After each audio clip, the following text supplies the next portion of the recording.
माँ बस थोड़ा सा पानी पी लो, मैंने चूल्हा जलाया है, अभी थोड़ा गर्म सूप बना देती हूँ, तुम ठीक हो जाओगी ना माँ? स्नेहा बेटी, तूने कुछ खाया? हमारी चिंता मत कर, तू बस अपनी किताबें संभाल कर रख, कल तेरी परीक्षा है ना। बेटा बेटा, ये बुखार मेरा शरीर तोड़ रहा है, लेकिन तू मत टूटना बिटिया। हमने अपनी पूरी जीवन की कमाई तेरे बस्ते और किताबों में लगा दी है। तू इस गांव से बाहर निकलना। यहाँ इलाज नहीं, सिर्फ मौत मिलती है बेटा। पिताजी, मैं कहीं नहीं जाऊंगी, मैं शहर के बड़े डॉक्टर को बुलाकर लाती हूँ, वो आपको सुई लगाएंगे तो आप कल सुबह तक ठीक हो जाएंगे। नहीं बेटा, शहर के डॉक्टर हम गरीबों के लिए नहीं होते, और इस गांव का डॉक्टर रमेश, वो बिना पैसों के बात भी नहीं करता। हमारे पास उसे देने के लिए अब कुछ नहीं बचा। तभी अचानक माँ का हाथ स्नेहा के हाथ से छूट जाता है। स्नेहा उन्हें झकझोरती है, लेकिन कोई हलचल नहीं होती।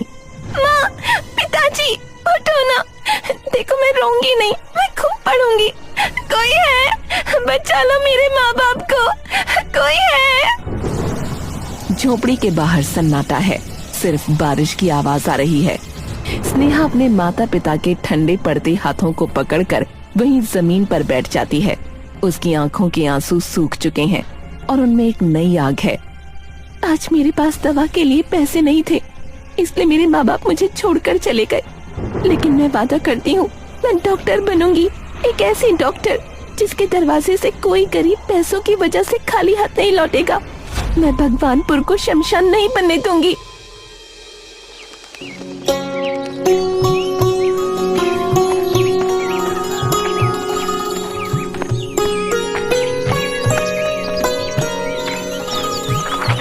स्नेहा कड़ी मेहनत करती है, छात्रवृत्ति पाती है।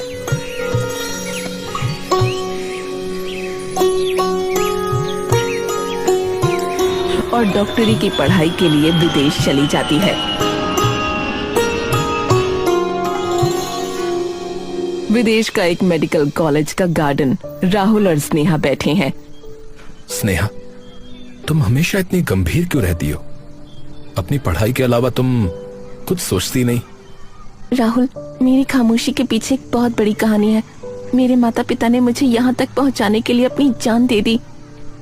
क्या मतलब? क्या हुआ था उन्हें? वो दोनों मामूली बुखार और इलाज की कमी से मर गए। हमारे गांव में कोई डॉक्टर नहीं था जो गरीबों का दर्द समझे। तभी मैंने तय किया था कि मैं डॉक्टर बनकर वापस अपने गांव जाऊंगी। स्नेहा, तुम्हारा दिल बहुत नेक है। मुझे तुमसे और तुम्हारे इन विचारों से प्रेम हो गया है। मैं हमेशा तुम्हारा साथ दूंगा। राहुल, क्या तुम मेरा साथ दोगे? मैं वहाँ जाकर मुफ्त या बहुत कम पैसों में इलाज करना चाहती हूँ। बिल्कुल स्नेहा, मैं एक मनोचिकित्सक हूँ और तुम एक फिजिशियन। हम मिलकर लोगों का दुख दूर करेंगे। भगवानपुर नाम के गांव में डॉक्टर रमेश रहा करता था। लोगों के इलाज के नाम पर पैसा कमाना ही उसका उद्देश्य था। सुनो, ये दवाई तुम सामने वाले दवाई की दुकान से खरीद लो भानु, तुम्हारा बुखार ठीक हो जाएगा। ठीक है? अब आपकी फीस कितनी हुई डॉक्टर साहब? बस 500 रुपए। क्या 500 रुपए? इतना पैसा हम गरीबों से क्यों ले रहे हैं डॉक्टर साहब? अरे तुम्हें ये 500 रुपए महंगे लग रहे हैं भानु? हैं? 200 रुपए का किराया लगाकर शहर जाओगे और वहाँ से 1000 रुपए की फीस और हजारों रुपए की दवाइयाँ खरीद कर वापस आओगे ना, तो कैसा लगेगा सोचो। अगर तुम्हें यही पसंद है तो अगली बार से मैं तुम्हारा इलाज ही नहीं करूंगा। अरे अरे, आप नाराज मत होइए डॉक्टर साहब। ये लीजिए आपकी 500 रुपए की फीस। हाँ ठीक है, दवाई तुम सामने वाली दवाई की दुकान से ही खरीदना। मेरी लिखी सारी दवाइयाँ तुम्हें सिर्फ वहीं पर मिलेंगी। ठीक है डॉक्टर साहब। डॉक्टर रमेश के क्लिनिक के आगे बाबूलाल की दवाई की दुकान थी। क्या मैं अंदर आ सकता हूँ डॉक्टर साहब? आओ आओ बाबूलाल, तुम्हारा ही इंतजार कर रहा था। बताओ कैसा चल रहा है तुम्हारा दवाइयों का धंधा? आपकी मेहरबानी है डॉक्टर साहब। आपकी दया दृष्टि से इस हफ्ते 3 गुना ज्यादा फायदा हुआ है दवाइयों से। ये लीजिए आपका इस हफ्ते का कमीशन। बहुत बढ़िया। दरअसल बाबूलाल, ये गांव वाले काफी भोले और मासूम हैं। इन्हें मैं बुखार न होने पर भी गंभीर बीमारी बताकर बेवकूफ बना देता हूँ और तुम्हारी महंगी दवाइयां खरीदने के लिए तुम्हारे पास भेज देता हूँ अरे आप तो कमाल के हैं ही डॉक्टर साहब। पर एक बात मुझे समझ में नहीं आती, वो कंजूस गांव वाले राशन के 1 किलो सामान पर भी मोल भाव करते, लेकिन ना आपसे फीस के लिए मोल भाव करते और ना ही मेरी दवाइयों के लिए। आखिर माजरा क्या है? अरे दरअसल इसके पीछे सबसे बड़ा कारण इन गांव वालों के बीमार होकर काम न कर पाने का डर है बाबूलाल। डर? कैसा डर डॉक्टर साहब? अरे वो गांव वाले रोज मजदूरी करके कमाते हैं और अपने परिवार के लिए पाई पाई इकट्ठा करते हैं। अगर वो एक दिन भी बीमार हो गए तो उस दिन मजदूरी नहीं कर पाएंगे, इसीलिए वो डॉक्टर के सामने हमेशा लिहाज से पैसे दे देते हैं जितना मांगो उतना दे देते हैं हम तो बस उनके इसी डर का फायदा उठाते हैं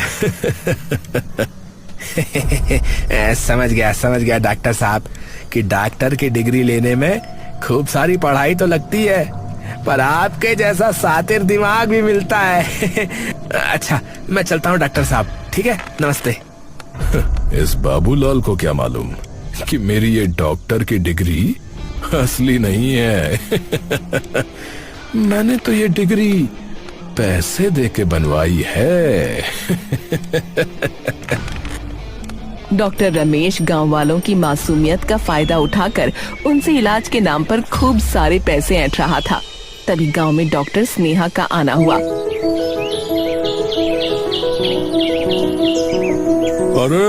अरे कुछ सुन रहे हो भानु? अरे गांव में एक नई डॉक्टर साहिबा आई है। अरे बहुत ही सस्ता इलाज कर रही भैया। हाँ अरे भाई 50 रुपए मात्र उनकी फीस है और वो दवाई भी खुद ही देती हैं, वो भी मामूली पैसों में। क्या बस 50 रुपए फीस लेती हैं? सच कह रहे हो रामबली? अरे भला मैं झूठ क्यों बोलने लगा भानु? अभी कल ही अम्मा को उनके पास से दिखा कर लाया हूँ। यकीन नहीं करोगे तुम, लेकिन 100 रुपए में फीस भी हो गई और उनकी दवाई भी भैया। अरे इतना सस्ता इलाज भी भला कोई कर सकता है क्या? अभी कल ही तो डॉक्टर रमेश ने पूरे 800 का इलाज किया था मेरा। अरे कुछ बात होगी तभी तो इतना सस्ता इलाज कर रही है वो, और अम्मा भी उनकी दवा से बिल्कुल ठीक हो गई है। हाँ अच्छा, नई वाली डॉक्टर साहिबा का नाम क्या है भैया? उनका नाम हाँ डॉक्टर स्नेहा नाम है उनका। अरे वो बड़े तालाब के पास उनकी क्लिनिक जो है अभी नई खुली है भाई।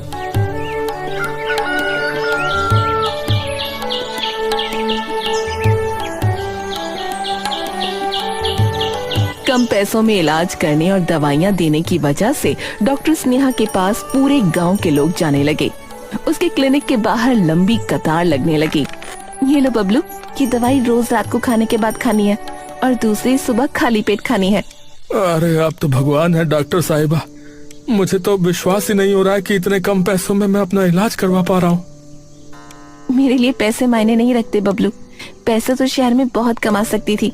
मुझे 3 बड़े अस्पतालों ने मोटी तनख्वाह पर अपने यहाँ काम करने के लिए बुलाया था। फिर आप गई क्यों नहीं वहाँ डॉक्टर साहिबा? मैंने गांव से निकलकर शहर तक पहुँचने और वहाँ डॉक्टर बनने की पढ़ाई करने के लिए बहुत मेहनत की है। दरअसल मेरे माँ पिताजी मुझे पढ़ाने के लिए अपनी सभी सुख सुविधाओं से कटौती करने लगे थे।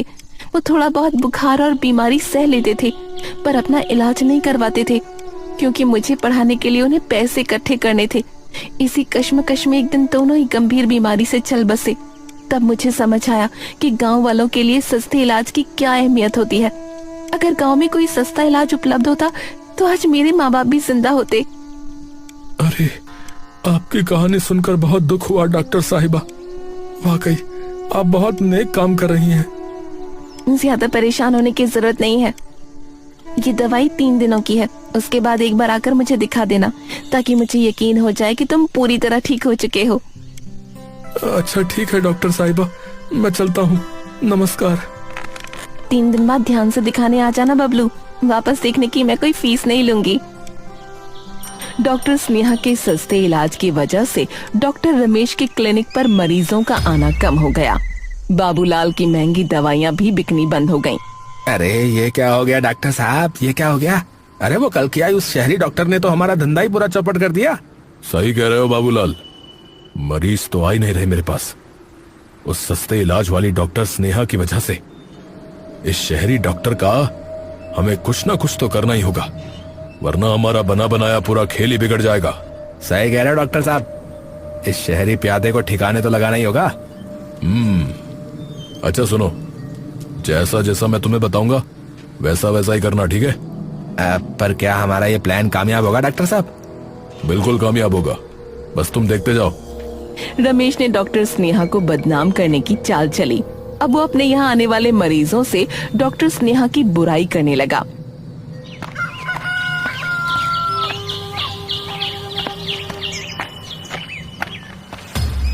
नमस्कार डॉक्टर साहब, वो पिछली बार की दवा से आराम मिल गया था। आपने वापस बुलाया था इसलिए दिखाने चला आया। आओ बैठो भानु, कैसे हो अब ये बताओ।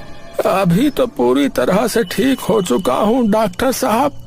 उम्मीद है अब आपके पास दोबारा आने की जरूरत नहीं पड़ेगी। अरे बाबा बहुत बढ़िया, लेकिन तुम्हें सावधान रहना होगा भानु। गांव में डॉक्टर के भेष में एक बहरूपिया आई है जो लोगों को सस्ते इलाज के नाम पर नशे की दवाई बांट रही है। तुम उस चंगुल में मत फंस जाना कभी। क्या वो बहरूपिया है? पर मेरे दोस्त ने तो कहा था कि वो बहुत अच्छा इलाज करती है, साथ ही खुद ही सस्ती दवाइयाँ भी देती है। हाँ और नहीं तो क्या, तभी तो मामूली फीस लेकर तुम बेचारे गांव वालों को फंसा लिया उसने। सोच के देखो, मैं तुम लोगों को दवाई दुकान से खरीदने के लिए कहता हूँ, पर वो दवाई खुद क्यों देती है भाई? क्यों देती है डॉक्टर साहब? अरे क्योंकि वो दवाई के नाम पर नशे की गोलियां खिलाती है मरीजों को, जिससे उस नशे की उन मरीजों को लत लग जाए और वो बार बार उस बहरूपिये के पास जाएं। अच्छा, तभी उसके क्लिनिक के बाहर जो है लोग लंबी कतार लगा कर खड़े रहते हैं। बेचारे सब नशे की लत में आ गए। हाँ, इसीलिए तो कह रहा हूँ कि भानु तुम भी संभल कर रहना और अपने साथियों को भी उस बहरूपिये से बचने की हिदायत देना, समझे? अरे मैं न जाने कितने सालों से तुम लोगों का इलाज कर रहा हूँ। मेरी दवाइयों से तुम लोग सिर्फ ठीक ही हुए हो। मैंने कभी नशे की गोली देकर तुम लोगों को मारने की कोशिश नहीं की। अरे अच्छा हुआ डॉक्टर साहब, आपने मुझे बचा लिया। मैं अभी जाकर सबको रोकूंगा उसके पास जाने से। भानु के निकलते ही डॉक्टर रमेश के क्लिनिक पर बाबूलाल फिर आता है।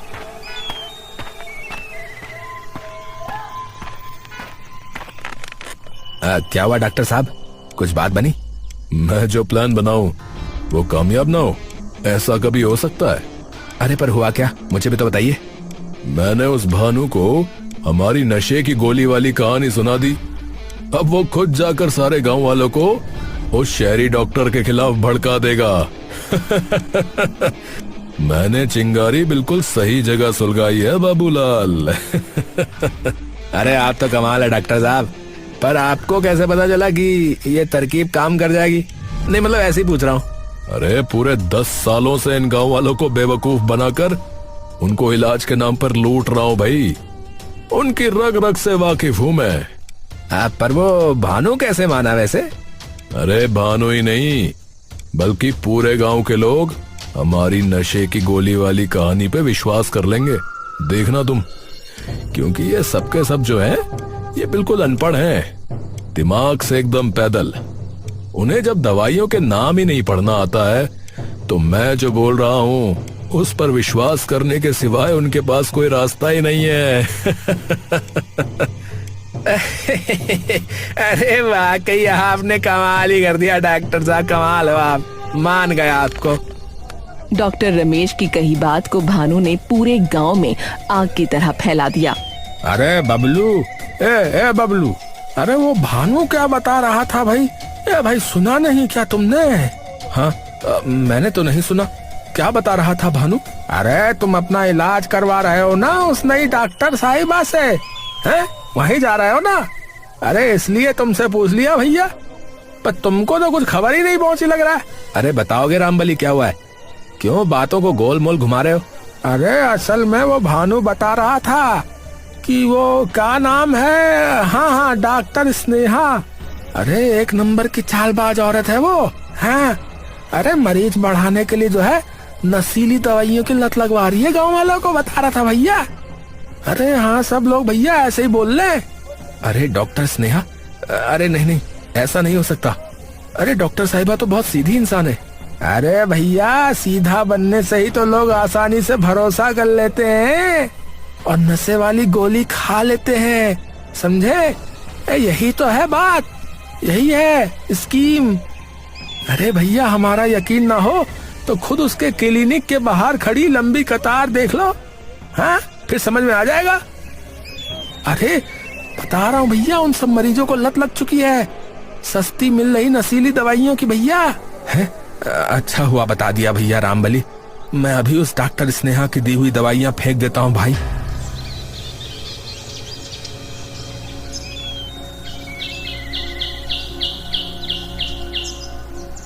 डॉक्टर रमेश की फैलाई अफवाह से डॉक्टर स्नेहा के क्लिनिक पर मरीज जाने बंद होने लगे। आजकल मरीज आने बंद से हो गए हैं, आखिर बात क्या हो सकती है? वो बबलू भी दोबारा दवाई लेने के बाद दिखाने नहीं आया। उसके घर ही चलकर देखती हूँ आखिर बात क्या है।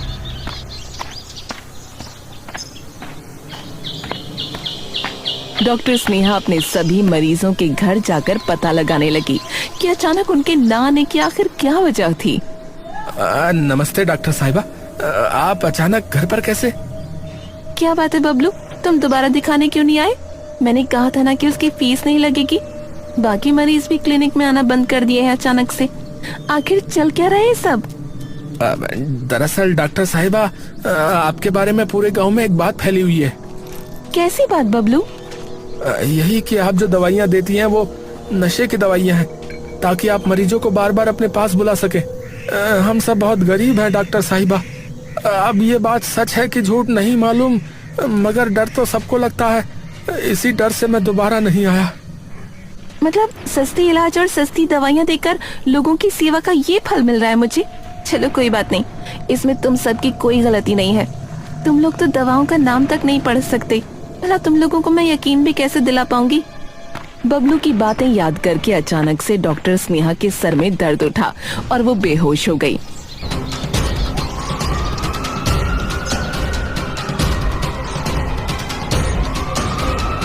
जब वो होश में आई तो वो शहर के बड़े अस्पताल में भर्ती थी। मैं यहाँ शहर कैसे पहुँची? मुझे क्या हुआ था? राहुल, तुम यहाँ क्या कर रहे हो? विदेश से कब वापस आए? भगवान का बहुत बहुत धन्यवाद कि तुम्हें होश आ गया मेरे दोस्त। अगर मैं तुम्हें सरप्राइज देने के लिए अचानक उस दिन तुम्हारे क्लिनिक उस भगवानपुर गांव में नहीं गया होता तो मुझे पता ही नहीं चलता कि तुम किस संकट से गुजर रही हो। पता नहीं यार, अचानक से सर दर्द उठा और मैं बेहोश हो गई। डॉक्टर ने बताया कि तुम अब वापस उस गांव में कभी नहीं जा सकती, क्योंकि तुम्हारे माता पिता की तरह तुम्हें भी वही बीमारी हो चुकी है जिनसे उनकी जान गई थी। मुझे पता है राहुल, शायद तुम भूल रहे हो कि मैं भी एक डॉक्टर हूँ। तो तुम अपना ख्याल क्यों नहीं रख पाई फिर? अब मैं तुम्हें उस गांव में दोबारा वापस नहीं जाने दूंगा।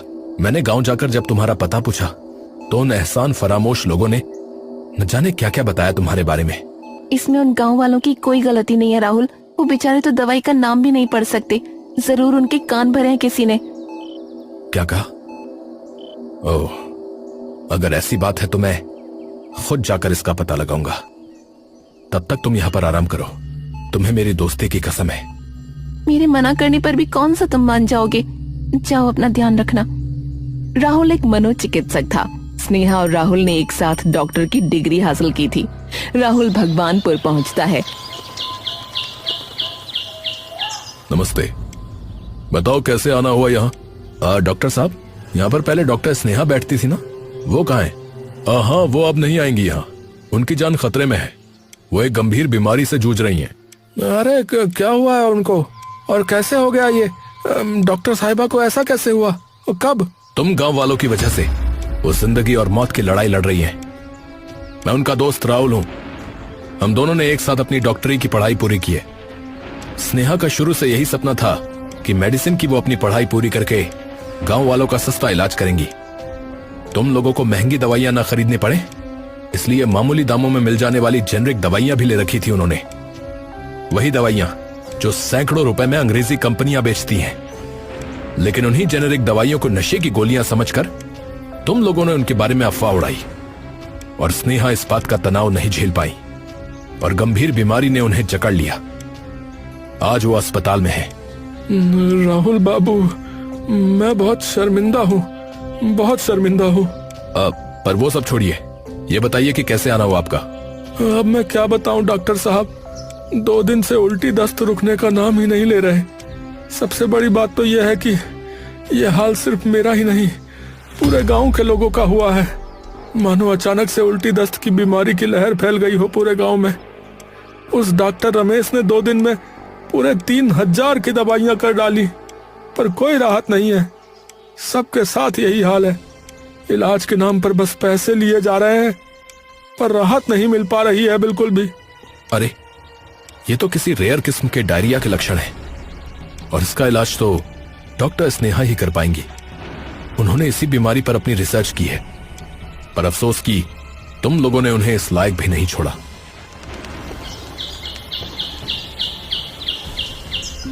राहुल के फोन की घंटी बजती है। हाँ स्नेहा, कैसी है तबीयत? मैं तो अभी ठीक हूँ। तुम बताओ, तुमने गांव वालों से कोई बुरा बर्ताव तो नहीं किया ना? अरे मैं क्यों गांव वालों से बुरा बर्ताव करूंगा भाई? उन बेचारों का तो खुद ही बुरा हाल है। क्या हुआ? ऐसा क्यों बोल रहे हो? मुझे लगता है कि पूरे गांव में डायरिया फैल गया है। उस दूसरे डॉक्टर की भी दवाइयां कोई काम नहीं कर रही हैं इन गांव वालों पर। मुझे इन गांव वालों का रहन सहन देखकर इसी बात का डर था। आ रही हूँ मैं। पर तुम्हें आराम की जरूरत है। कोई परवाह नहीं, मैं आ रही हूँ। डॉक्टर स्नेहा अपनी जान की परवाह किए बगैर सीधे भगवानपुर वापस आ गई।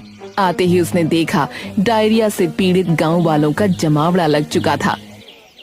अरे आप आ गई। अरे आप हमें क्षमा कर दीजिए डॉक्टर साहिबा, हम सब आपके गुनहगार हैं। हमें बचा लीजिए डॉक्टर साहिबा। माफी मत मांगिए, इसमें आप लोगों का कोई कसूर नहीं है। वैसे भी इन बातों का वक्त नहीं है हमारे पास। इस बीमारी से बचने के लिए आप सभी को सबसे पहले तो अपने रहन सहन में सुधार लाना पड़ेगा। हमारे गांव में फैली गंदगी की सफाई में हाथ बटाना होगा। लेकिन उससे भी पहले आप सभी ये दवाइयाँ खा लीजिए। ये दवाई ही आप सभी को ठीक कर सकती है। लेकिन तब तक ही आप लोग इस डायरिया से बचे रह पाएंगे जब तक आप अपने आसपास सफाई रखेंगे।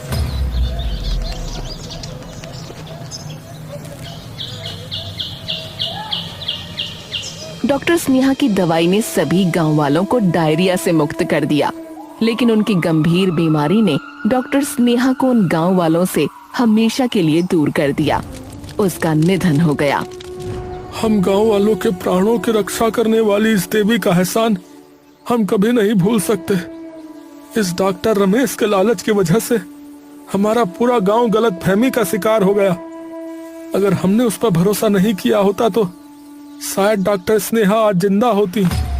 गांव वालों से शर्म के मारे मुंह छुपाते हुए डॉक्टर रमेश और बाबूलाल गांव छोड़कर भाग गए।